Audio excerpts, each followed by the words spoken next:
गुरुदेवो महेश्वर गुरु साक्षात् परब्रह्म तस्मै श्री गुरवे सद्गुरुदेव भगवान की जय हो। सुखदेव स्वामी का जन्म हुआ और इनका नामकरण संस्कार किया गया। जन्म के समय पे सुखी तोते को देखा था भगवान वेदव्यास ने, इसलिए इनका नाम सुखदेव ही रखा था। आसमान से देवताओं ने जय जयकार की, पुष्पों की वृष्टि हुई, देव इंद्रियां बजने लगी। भगवान वेदव्यास ने सुखदेव जी के जात कर्म संस्कार किए। धीरे धीरे हमारे सुखदेव स्वामी बड़े हुए और दिव्य समय में सुखदेव स्वामी का भगवान वेदव्यास ने एक योग संस्कार किया, जनेऊ संस्कार। क्योंकि जब जनेऊ संस्कार हो जाता है उसके बाद ही वेद पढ़ने का अधिकार मिलता है। जब जनेऊ हो जाता है, उपनयन संस्कार इसको बोलते हैं। और जब तक उपनयन होता नहीं तब तक वेद पढ़ने का अधिकारी नहीं। इसलिए इस संस्कार को होने के बाद में द्विज जो पदवी, द्विज यहां से दूसरा जन्म मानते हैं। एक जन्म तो मां के द्वारा दिया गया, मां ने तुमको इस धरती में ला दिया, और यहाँ पे एक गुरु के द्वारा यज्ञोपवीत संस्कार होता है और कान में मंत्र दिया जाता है। यहाँ से हमारा आध्यात्मिक जीवन शुरू होता है, इसलिए इसको दूसरा जन्म मानते हैं। दूसरा जन्म इसलिए यहाँ से द्विज कहा जाता है, जिसके दो जन्म होते हैं। दिव्य संस्कार किया गया, गुरुकुल में भेज दिया बृहस्पति के पास में सुखदेव स्वामी को। वहां दिव्य विद्या का अध्ययन किया, लौट करके घर में आ गए। पिताजी मैं क्या करूं? भगवान वेदव्यास ने कहा, बेटा अब तेरा पढ़ाई पूरी हो गई, इसलिए अब तो गृहस्थ कर शादी करते हैं तेरी, अब बस अच्छे से बहू आ जाए और फिर हम भी अपनी जिम्मेवारी से निवृत्त हो जाएंगे। इसलिए बेटा तो शादी करने के लिए तैयार है। अपुत्रस्य गतिर्नास्ति सर्गो नैव च नैव च तस्मात् पुत्र महाभाग कुरुस्वाद्य गृहाश्रमम्। हे बेटा, जैसा मेरा बेटा तू है ऐसा तुझे भी एक बेटा हो जाए तो गृहस्थ को अपना ले, तेरी शादी कर करते हैं। सुखदेव स्वामी ने कहा, शादी करके क्या होगा? बोले बेटा जीवन में सुख होगा, नाती पोते होंगे, गृहस्थ होगा, बड़ा परिवार होगा। बोले पिताजी कहाँ गृहस्थ को सुख है? आप कह रहे शादी होगी गृहस्थ होगा, अरे पूछो तो सही गृहस्थ से सुखी होगी नहीं? पिताजी हम शादी नहीं करेंगे। सुखदेव स्वामी ने कहा हम शादी नहीं करेंगे। अरे बेटा शादी क्यों नहीं करेगा, उसका कारण तो बता। किम सुखम मानुषे लोके ब्रूहितात निरामयम् दुःख विद्धं सुखम प्राज्ञा न विन्दति सुखम किलः। पिताजी वहां सुख है ही नहीं। अरे शादी होगी अभी तो अकेले हैं और अकेले में ही इतने सारे झमेले हैं, जब शादी हो जाएगी तो फिर तो दो हो जाएंगे, जब दो हो गए तो फिर चार भी होंगे। हमारे पूछे पिताजी कभी हंसी में बोलते हैं, जब तक शादी नहीं हुई तब तक दो पैर वाले। जब शादी हो गई फिर बोले फिर चौपाई बन गई। चौपाई कौन होता है? बसो ऐसे हंसी में बोलते हैं। बोले जब तक शादी नहीं तब तक दबाए, शादी हो गई फिर चौपाई, और उसके बाद शादी होने के बाद फिर तो क्या बनते कीड़े मकोड़े, फिर तो कितने पैर उगाते हैं। हाँ, फिर तो न जाने कीड़े मकोड़े क्या बन जाते हैं, 6 टांग वाले 10 टांग वाले। बोले पिताजी कहाँ सुख है, मुझे गृहस्थ नहीं करना। आप कहते हो कि गृहस्थ में जा, मुझे जाना नहीं। पिताजी वहां सुख है ही नहीं, और संसार में सुख कहाँ है पिताजी, वहां तो बंधन ही बंधन है। मुझे तो मुक्ति का साधन खोजना है, मुझे तो मुक्त होना है, इसलिए हम गृहस्थ नहीं करेंगे। न गृहं बंधनाकारं बंधनेन च कारणं मनसा यो विनिर्मुक्तो गृहस्थो विमुच्यते। भगवान वेदव्यास ने कहा बेटा, अरे गृहस्थ किसी को बांधता नहीं है बेटा, तू कहता है कि बंधन का कारण है, ये तो किसी को बांधता नहीं, बांधता है तो केवल मन बांधता है, बंधन का कारण तो मन है। बेटा गृहस्थ बड़ा अच्छा होता है, चारों आश्रम वाले जो हैं वो गृहस्थ के आंगन में ही तो जाकर के भिक्षा मांगते हैं। बेटा एक सन्यास्त भी अगर उसे भोजन चाहिए तो एक गृहस्थ के द्वार पर जाता है मांगने के लिए। एक सन्यास्त का जीवन भी गृहस्थ के जीवन घर से चलता है। बेटा वशिष्ठ विश्वामित्र जैसे ज्ञानी ऋषियों ने भी गृहस्थ को अपनाया है, कुछ कारण ही तो रहा होगा बेटा, इसलिए तुम भी गृहस्थ करो। बहुत समझाया है बेटा गृहस्थ करो। सुखदेव जी का नहीं बाबा हम गृहस्थ नहीं करेंगे। मैंने देखा है संसार में कहीं सुख है ही नहीं पिताजी। आप कहते हैं पुत्र में सुख है, आप कहते हैं बेटे में सुख है, आप कहते हैं घर में सुख है, आप कहते हैं महंगी कार में सुख है, लेकिन सुख कहीं है ही नहीं। दीन कहे धनवान सुखे, धनवान कहे सुख राजा को भरे, राजा कहे महाराज सुखे, महाराज कहे सुख इंद्र को भारे। न चैन्द्रस्य सुखं राजं न सुखं चक्रवर्तिनः। हे पिताजी जब यहाँ पर सुख है ही नहीं तो फिर क्यों मैं बेकार में इस झमेले को इकट्ठा करूं, क्यों ना मैं उस भगवती की आराधना करूं। पिताजी मुझे ऐसा सुख चाहिए नहीं जिस सुख के लिए बहुत सारे दुखों को झेलना पड़े, इसलिए मुझे गृहस्थ में जाना है। पिताजी वो सब झेलते बाद में फिर मरेंगे, फिर पता नहीं कौन से योनि में जाएंगे, ऐसे न जाने कितने जन्मों तक भटकना पड़ेगा पिताजी। जन्म दुखम जरा दुखम दुखम च मरणे तथा गर्भवासी पुनर्दुखम विष्टा मुक्तमये स्थिते। पिताजी जन्म लेना दुख है, जन्म के समय का दुख, जब तक यहाँ रहना है तब तक ये लेना वो लेना, मन की कोई बात ना बने तो दुख, पत्नी कहना ना माने तो दुख, बेटा कहना ना माने तो दुख, मन की इच्छा पूरी ना हो तो दुख। जब दुखी दुख है तो इस संसार में फिर मैं क्यों जाऊं, मैं क्यों ग्रस्त करूं। आप तो इतने बड़े ज्ञानी हैं, मैं अयोनिज पुत्र हूँ आपका, फिर भी आप चाहते हैं कि मैं योनिज सुख को लूं। नहीं पिताजी मुझे गृहस्थ नहीं चाहिए। जब ऐसा कहा सुखदेव स्वामी ने भगवान वेदव्यास को बड़ी चिंता हुई, विचार करने लगे कि बेटा गृहस्थ में नहीं जाएगा तो फिर क्या होगा।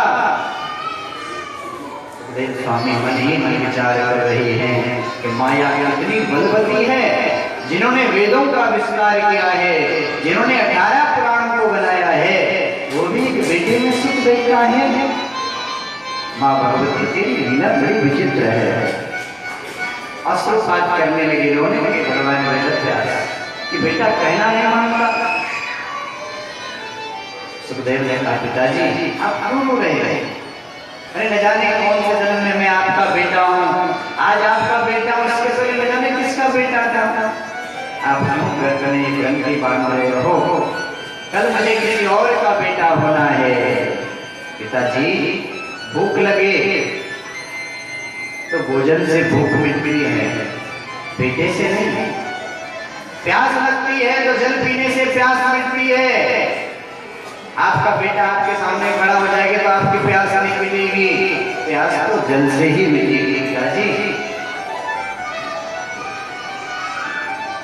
पिताजी आप फिर भी मेरे लिए कहते हैं कि ग्रस्त करो, ठीक है मैं आपसे कहता हूँ मेरे लिए आज्ञा क्या है। तब भगवान वेद व्यास ने कहा बेटा तो देवी भागवत को मेरे से पढ़, मैं तुझे देवी भागवत पढ़ाना चाहता हूँ। व्यास जी ने सोचा फिर इसका मन बदल जाएगा, फिर ग्रस्त करेगा। बेटा जो कथा भगवान विष्णु ने ब्रह्मदेव को दी थी वही भागवत की कथा, वही देवी भागवत की कथा मैं तुझे सुनाता हूँ, तुझे पढ़ाता हूँ। तो इस कथा को श्रवण कर, इसको कथा को सुन। तब भगवान वेद व्यास ने अपने पुत्र को ये पावन भागवत की कथा सुनाई। और उसी समय में जब अपने बेटे को पढ़ाया, उसी समय में सुत जी ने इसी कथा का श्रवण किया। लेकिन इतना सब होने के बाद भी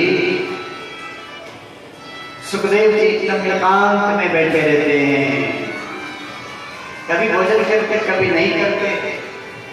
व्यास जी ने कहा देखो मेरा बेटा मेरे कहने से तो समझ नहीं रहा, वैसे भी बोलो अपने बच्चे को कितना समझाओ जल्दी समझता नहीं। बोलते मेरे पिताजी तो हैं, वो किसी गुरु के मुख से वो जो बात आप बोल रहे हो किसी श्रेष्ठ के मुख से सुनेगा, ये किसी गुरु के मुख से सुनेगा तो फिर वो जरूर मानेगा। व्यास जी ने कहा मैंने इसे बहुत समझाया, मानता नहीं, इसलिए सुखदेव से कहा बेटा तू कहता है गृहस्थ में नहीं जाना, मुझे तो मालूम है कि गृहस्थ में रहकर के भगवान की प्राप्ति होती है। बेटा इसका प्रत्यक्ष उदाहरण है जनक, पूरे राज्य शासन करते हैं, राज्य का पालन पोषण करते हैं, लेकिन फिर भी विदेह है। एक सच्चा उदाहरण है बेटा, ऐसा कर तो जनक के पास में चला जाना। सुखदेव स्वामी को ज्ञान लेने के लिए भेज दिया जनक जी के पास आने। सुखदेव ने कहा ऐसा विरक्त कैसे हो सकता है? अरे घर में रह करके, जब घर में रहना है तो पत्नी भी होगी, बच्चे भी होंगे, परिवार भी होगा, और जनक तो स्वयं राजा है।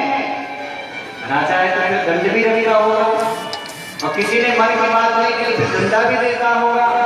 ब्रह्मज्ञानी कैसे हो सकता है, विदेह कैसे हो सकता है, यही जानने की इच्छा से सुखदेव स्वामी चल पड़े। पैदल पैदल काफी समय लग गया उनको। मिथिला पहुंचते पहुंचते मिश्रा जब पहुंचे हैं सुखदेव स्वामी, द्वारपालों ने रोक दिया।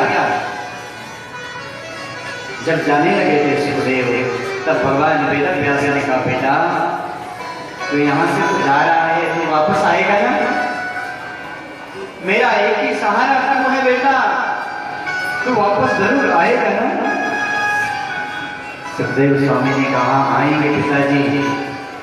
नहीं नहीं, मुझे लगता है कि कहीं वहां से कहीं और न चला जाए, इसलिए मुझे वचन दे बेटा कि तू वापस जरूर आएगा। सुखदेव ने कहा पिताजी मैं जरूर वापस आऊंगा। मिथिला में द्वारपालों ने रोक दिया। बाबा कहाँ से आए हैं? रुकिए, आप बैठिए, आपको किससे मिलना है? सुखदेव जी देखते रह गए द्वारपालों को। इस विदेह के नगर के द्वारपाल ही ऐसे हैं, ये कैसा विदेह नगर है जिसमें जाने में भी रोक लग रही है। मन ही मन विचार करने लगे, मैं तो ठगा गया मेरे पिताजी के द्वारा, क्यों मैं उतने दूर से चल करके आया यहाँ? मैं तो महामूर्ख हूं, मैं क्यों आया यहाँ? मेरे पिताजी ने जो कहा कि वो तो ब्रह्मज्ञानी है, द्वारपालों ने कहा आप कहाँ से आए हैं, आपका नाम क्या है? कुछ बोले नहीं, कुछ भी नहीं बोले। द्वारपालों ने कहा साहब आप अपना परिचय तो दीजिए। बोले परिचय आप याद देना, मैं वापस जा रहा था। अरे कहाँ से आए आप, कौन है? आपको राजा से मिलना है, हम आपको अंदर ले जाएंगे। नहीं नहीं मुझे नहीं मिलना। तुमने मुझे रोका, भाई ये तुम्हारा अधिकार है। क्यों? तुम राजा का सेवक हो, तुमने सेवक का धर्म निभाया, मुझे यहाँ पे रोक दिया। वो तो गलती मेरी है कि 2 महीना चल करके उतने दूर से यहाँ ये जानने के लिए आया कि राजा जनक विदेह है, वो ब्रह्मज्ञानी है, वो ग्रस्त में रहकर भी परम विरक्त है। मैं तो अपनों के द्वारा चला गया, इसलिए मैं तो वापस जा रहा हूं। बड़े चतुर द्वारपाल, उन्होंने पूछा है आप सुख क्या है, दुख क्या है? द्वारपालों ने पूछ लिया, सुख क्या है, दुख क्या है, बड़ी चर्चा पूछी और द्वारपालों को लेकर के अंदर चले गए। अंदर से फिर दूसरे द्वारपाल आए, सुखदेव स्वामी को अपने साथ में लेकर के कक्ष में ले गए, जहां हर तरह की सुविधाएं हैं। कई अप्सराओं को उस भवन के अंदर भेज दिया, सारी भोग की जितनी सामग्री है वो सारी सामग्री भेज दी है सुखदेव स्वामी के पास में। लेकिन ये ध्यान में बैठे रहे, सारी अप्सराओं को माँ और बहन की दृष्टि से इन्होंने देखा। फिर जनक के पास में जाते हैं और सब चर्चा के विषय हैं, समय का अतिक्रमण हो रहा है और अभी हर दिन के विषय बड़े गंभीर हैं। तो बंधुओं, वहां पे जाकर के जनक ने उनको ज्ञान दिया, वहां से ज्ञान प्राप्त करके सुखदेव स्वामी वापस आए और फिर इनकी शादी हुई पितरों की कन्या से, पीवरी से, और फिर इनकी संतान भी हुई है। इनकी संस्कृति का वर्णन देवी भागवत के अंदर आता है। बाद में सुखदेव स्वामी मां भगवती का चिंतन करते करते भगवत लोक गए और भगवान वेद व्यास को जब पता चला कि मेरा पुत्र मुझे छोड़ के चला गया तो बड़े दुखित हुए, रोने लगे। आश्रम में बैठ बैठ के भगवान वेद व्यास रोने लगे कि मेरा बेटा चला गया। बहुत रोए, तब भगवान शंकर आए और भगवान शंकर ने भगवान वेद व्यास को समझाया, ज्ञान दिया। आइए 2 मिनट एक भगवान शंकर का भजन गाते हुए कथा यहाँ पे विश्राम ले रही है। कल भी आप समय से आना। आप यज्ञ में अगर यजमान बनना चाहते हैं तो आप यजमान बन सकते हैं, और पूजन में आप बैठना चाहते हैं तो आप पूजन में भी बैठ सकते हैं। जो लोग सदस्य बनना चाहते हैं वो ट्रस्ट के सदस्य भी बन सकते हैं। और कल का जो प्रसंग है राम जन्म का, महाकाली, महालक्ष्मी और महासरस्वती की प्राकट्य का, आज के जो हमारे पूजन के यजमान हैं श्री तेज सिंह बोरा जी, और आरती के यजमान हमारे आज के हरीश नागौर परिवार है। जो आप भी चाहते हैं कि हम यज्ञ में यजमान बने हैं तो आप सामने काउंटर पे संपर्क करके आप भी यजमान बन सकते हैं।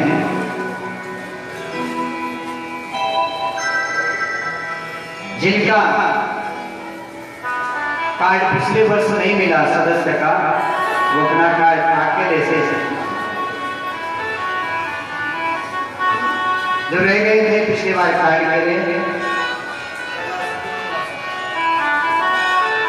वो अपना कार्ड यहाँ से प्राप्त कर सकते हैं। आइए भगवान शंकर को याद करें।